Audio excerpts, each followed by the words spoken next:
ભુજ તાલુકાના ઢોરી ગામે કચ્છના સાંસદ વિનોદ ચાવડાની ઉપસ્થિતિમાં આરોગ્ય વિભાગ દ્વારા સ્વસ્થ નારી સશક્ત પરિવાર અભિયાન અને પોષણ માસ તથા જિલ્લા ગ્રામ વિકાસ એજન્સી દ્વારા સ્વચ્છોત્સવનો શુભારંભ કરવામાં આવ્યો હતો.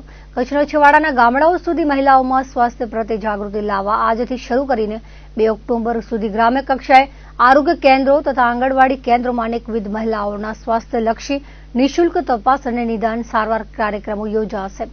જિલ્લા ગ્રામ વિકાસ એજન્સી દ્વારા ગામડે ગામડે સ્વચ્છતાના કાર્યક્રમો યોજાશે.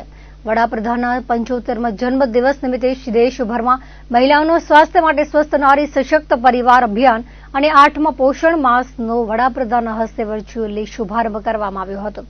વર્ચ્યુઅલી અભિયાનનો પ્રારંભ કરાવતા વડાપ્રધાને જણાવ્યું હતું કે રાષ્ટ્રની પ્રગતિનો મુખ્ય આધાર મહિલાઓ છે, ત્યારે આપણે સૌએ મહિલાઓના સ્વાસ્થ્ય પ્રત્યે જાગૃત બનવું જરૂરી છે.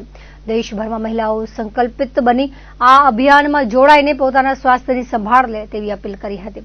ઢોરીના કાર્યક્રમમાં વિનોદ ચાવડાએ જણાવ્યું હતું કે સ્વદેશી વસ્તુઓનો ઉપયોગ, સ્વચ્છતા પ્રત્યે સજાગતા જેવા સંકલ્પોને કચ્છના છેવાડાના ગામે પૂરા કર્યા છે.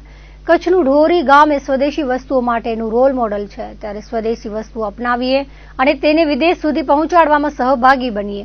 વડાપ્રધાન અને મુખ્યમંત્રી હંમેશા મહિલાઓ પ્રત્યે ચિંતિત રહ્યા છે. પરિવાર અને રાષ્ટ્રને સશક્ત બનાવવા માટે મહિલાઓના સ્વાસ્થ્ય પ્રત્યે વધુ સજાગ બનવું પડશે. ત્યારે સ્વસ્થ નારી સશક્ત પરિવાર અભિયાન અંતર્ગત ખરા અર્થમાં દેશના વિકાસમાં સહભાગી બનવા જણાવાયું હતું.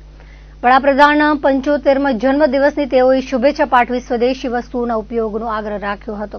મહાનુભાવોના હસ્તે વૃક્ષારોપણ કરવામાં આવ્યું હતું અને મહિલાઓને પોષણ આહારની કીટનું પણ વિતરણ કરવામાં આવ્યું હતું. અંજાર તાલુકાના દુધઈ સામૂહિક આરોગ્ય કેન્દ્ર ખાતે કચ્છ જિલ્લા પંચાયતના પ્રમુખ જનકસિંહ જાડેજાના અધ્યક્ષસ્થાને સ્વસ્થ નારી સશક્ત પરિવાર અભિયાન, પોષણ માસ અને સ્વચ્છોત્સવનો કાર્યક્રમ યોજાયો હતો.